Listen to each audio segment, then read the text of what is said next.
Here's how to use a floating selvage. This is the floating selvage. When you enter the shed, you're going to go over the floating selvage. When you exit the shed, you're going to go under the floating selvage. That's all there is to it on both sides. Over, under. On this side, over the floating selvage.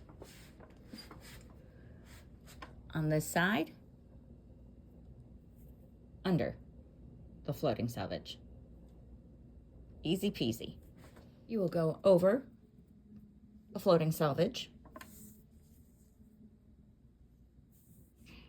wrap your end under the floating selvage, put it back in the shed,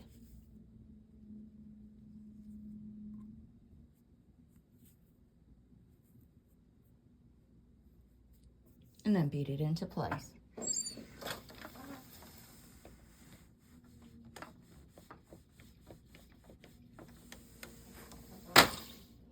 When you're ending a color, since you enter the floating selvage over and then under, so now we've entered on this side over the floating selvage, and then we exit under the floating selvage on this side. Because your warp is so dark, I find it easy to mark the floating selvage on the reed.